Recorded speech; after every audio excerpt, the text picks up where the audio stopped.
एक गिरगिट था। अच्छा, मोटा ताजा, काफी हरे जंगल में रहता था। रहने के लिए एक घने पेड़ के नीचे अच्छी सी जगह बना रखी थी उसने। खाने पीने की कोई तकलीफ नहीं थी। आसपास जीव जंतु बहुत मिल जाते थे, फिर भी वह उदास रहता था। उसका ख्याल था कि उसे कुछ और होना चाहिए था, और हर चीज, हर जीव का अपना एक रंग था, पर उसका अपना कोई रंग ही नहीं। थोड़ी देर पहले नीले थे, अब हरे हो गए। हरे से बैंगनी, बैंगनी से कत्थई, कत्थई से स्याह। यह भी कोई जिंदगी थी। यह ठीक था कि इससे बचाव बहुत होता था। हर देखने वाले को धोखा दिया जा सकता था। खतरे के वक्त जान बचाई जा सकती थी। शिकार की सुविधा भी इसी से थी। पर यह भी क्या कि अपनी कोई एक पहचान ही नहीं। सुबह उठे तो कच्चे भुट्टे की तरह पीले, और रात को सोए तो भुने शकरकंद की तरह काले। हर 2 घंटे में खुद अपने ही लिए अजनबी। उसे अपने सिवा हर एक से ईर्ष्या होती थी। पास के बिल में एक सांप था। ऐसा बढ़िया लहरिया था उसकी खाल पर कि देखकर मजा आ जाता था। आसपास के सब चूहे, चमगादड़ उससे खौफ खाते थे। वह खुद भी उसे देखते ही दुम दबाकर भागता था कि वह गिरगिट ना होकर सांप होता तो कितना अच्छा था। जब मन आया पेट के बल रेंग लिए, जब मन आया कुंडली मारी और फन उठाकर सीधे हो गए। एक रात जब वह सोया तो उसे ठीक से नींद नहीं आई। 2-4 कीड़े ज्यादा निगल लेने से बदहजमी हो गई थी। नींद लाने के लिए वह कई तरह से सीधा उल्टा हुआ, पर नींद नहीं आई। आंखों को धोखा देने के लिए उसने रंग भी कई बदल लिए, पर कोई फायदा नहीं हुआ।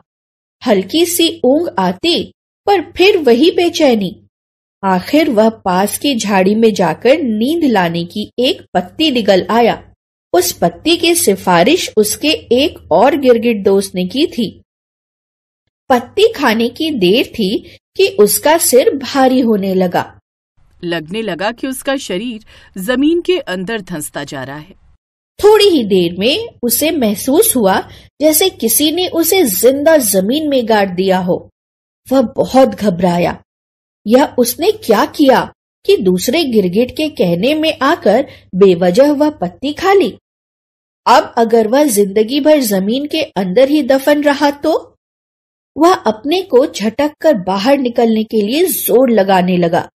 पहले तो उसे कामयाबी हासिल नहीं हुई, पर फिर लगा कि ऊपर की जमीन पोली हो गई है और वह बाहर निकल आया है। ज्यों ही उसका सिर बाहर निकला और बाहर की हवा अंदर गई, उसने एक और ही अजूबा देखा। उसका सिर गिरगिट के सिर जैसा ना होकर सांप के सिर जैसा था। वह पूरा जमीन से बाहर आ गया, पर सांप की तरह बल खाकर चलता हुआ। अपने शरीर पर नजर डाली तो वही लहरिया नजर आया जो उस पास वाले सांप के बदन पर था। उसने कुंडली मारने की कोशिश की तो कुंडली लग गई। फन उठाना चाहा तो फन उठ गया। वह हैरान भी हुआ, खुश भी। उसकी कामना पूरी हो गई थी। वह सांप बन गया था।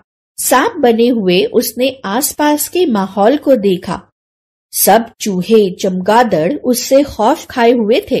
यहाँ तक कि सामने के पेड़ का गिरगिट भी डर के मारे जल्दी जल्दी रंग बदल रहा था। वह रेंगता हुआ उस इलाके से दूसरे इलाके की तरफ बढ़ गया। नीचे से जो पत्थर काटे चुभे, उनकी उसने परवाह नहीं की। नया नया सांप बना था, सो इन सब चीजों को बेपरवाही से नजरअंदाज किया जा सकता था। पर थोड़ी दूर जाते जाते सामने से एक नेवला उसे दबोचने के लिए लपका, तो उसने सतर्क होकर फन उठा लिया। उस नेवले की शायद पड़ोस के सांप से पुरानी लड़ाई थी। सांप बने गिरगिट का मन हुआ कि वह जल्दी से रंग बदल ले, पर अब रंग कैसे बदल सकता था? अपनी लहरिया खाल की सारी खूबसूरती उस वक्त उसे एक शिकंजे की तरह लगी। नेवला फुदकता हुआ बहुत पास आ गया था। उसकी आंखें एक चुनौती के साथ चमक रही थीं। गिरगिट आखिर था तो गिरगिट ही। वह सामना करने की जगह एक पेड़ के पीछे जा छिपा। उसकी आंखों में नेवले का रंग और आकार बसा था। कितना अच्छा होता अगर वह सांप ना बनकर नेवला बन गया होता। तभी उसका सिर भारी होने लगा। नींद की पत्ती अपना रंग दिखा रही थी। थोड़ी देर में उसने पाया कि जिस्म में हवा भर जाने से वह काफी फूल गया है। ऊपर तो गर्दन निकल आई है और पीछे को झबरेली पूंछ। जब वह अपने को झटक कर आगे बढ़ा तो लहरिया सांप एक नेवले में बदल चुका था। उसने आसपास नजर दौड़ाना शुरू किया कि अब कोई सांप नजर आए तो उसे वह लपक ले, पर सांप वहां कोई था ही नहीं।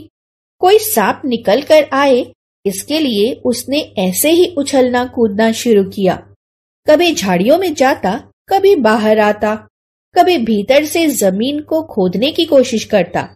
एक बार तो वह जोर से उछला तो पेड़ की टहनी पर टंग गया।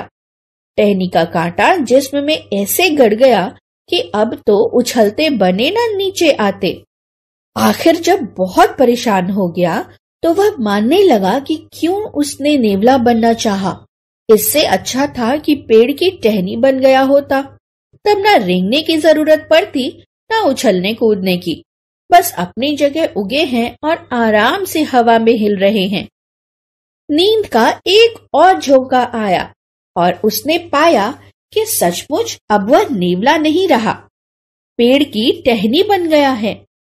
उसका मन मस्ती से भर गया। नीचे की जमीन से अब उसे कोई वास्ता नहीं था। वह जिंदगी भर ऊपर झूलता रह सकता था। उसे यह भी लगा जैसे उसके अंदर कुछ पत्तियां फूटने वाली हों। उसने सोचा कि अगर उसमें फूल भी निकलेगा तो उसका क्या रंग होगा और क्या वह अपनी मर्जी से फूल का रंग बदल सकेगा। पर तभी 2-3 कौवे उस पर आ बैठे। एक ने उस पर बीट कर दी, दूसरे ने उसे चोंच से कुरेदना शुरू किया। उसे बहुत तकलीफ हुई। उसे फिर अपनी गलती के लिए पश्चाताप हुआ। अगर वह टहनी की जगह कौवा बना होता तो कितना अच्छा था। जब चाहो जिस टहनी पर जा बैठो और जब चाहो हवा में उड़ान भरने लगे। अभी वह सोच ही रहा था कि कौवे उड़ खड़े हुए, पर उसने हैरान होकर देखा कि कौवों के साथ वह भी उसी तरह उड़ खड़ा हुआ है। अब जमीन के साथ साथ आसमान भी उसके नीचे था और वह ऊपर ऊपर उड़ा जा रहा था।